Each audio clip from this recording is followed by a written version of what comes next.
Konnichiwa. A day in my life as a small business owner. Nag-post na nga ako sa page natin na 1pm nga magbubukas yung pwesto. Gusto ko nga lang din sana magpahinga ng unti, kaso kakagaling ko nga lang din yan sa palengke. Walis-walis nga din muna ako dito sa pwesto. Bago nga ako umuwi sa bahay, dinaan ko nga lang din dito yung mga pinabili ko sa bayan. At naisipan ko na nga lang din magwalis para nga pagpasok namin mamaya ay unti na nga lang din yung gagawin. Wala nga rin para sa Aiza nung mga araw na to at pumasok nga siya sa school. Si B nga ulit ang makakasama ko sa pwesto, kaya nga 1pm kami magbubukas. Sabi ko naman na kahit sana makapagpahinga na kahit unti. Wala talaga B, at pag uwi ko nga ng bahay magluluto nga ako ng chicken pastil. Yung gusto ko magpahinga kahit konting oras lang, pero hindi ko nga talaga magawa. Pero ayos nga lang yun, ganun talaga mga B. Laban lang tayo, walang susuko hanggat sa maabot natin yung mga pangarap natin. Tapos na nga rin ako makapagwalis dyan, at ito nga pag uwi ko ng bahay. Dito ko nga sinimulan sa bahay ang pagluluto ng chicken pastil. Uwi ko na nga lang din yung butane na ginagamit ko doon sa pwesto. Sa bahay ko nga sinimulan ang pagluluto ng chicken pastil, pero sa pwesto ko nga tinapos. Bay naman kasi mga B,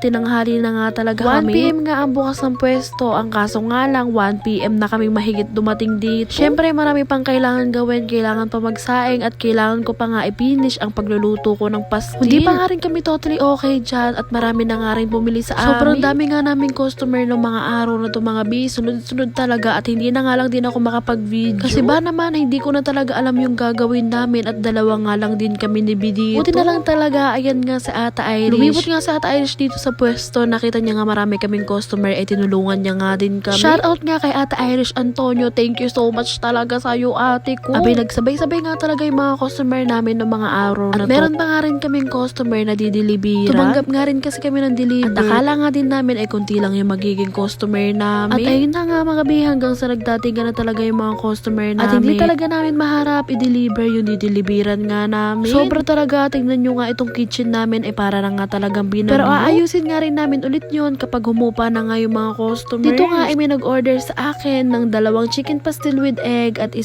chicken tocino with egg. For takeout nga lang din, kaya dito nga namin nilalagay sa styro. Grabe talaga ba yung mga araw na to. At 2 lang talaga kami ni Video sa pwesto. Buti na lang talaga lumibot yung ate ko talaga na sa Ate Irish. Napakalaking tulong niya nga kasi siya yung kumukuha ng order ng mga customer namin. Sana nga at eto na, medyo nakahinga-hinga na nga rin kami ng maluwa. Ngalay na nga kami at uupo pa nga lang, eto na naman. Pero okay nga lang yun, masaya nga na nakakapagod talaga. Nag-order nga na naman yung mga suki namin sa pastil, eto nga na naman yung mga bata na abay ba nga naman ang tinatrabaho nila sa school. Nanghihingi-hingi nga sila ng barya hanggang sa makaipon, tapos ayun, bibili dito, magmimerienda. Sobrang gugulo nga nila, sobrang iingay, pero nakakatuwa nga. Syempre, mga pretty, kaya gano'n. And nga si Jan Jan, yung nakasilip doon. Grabe sa Jan Jan.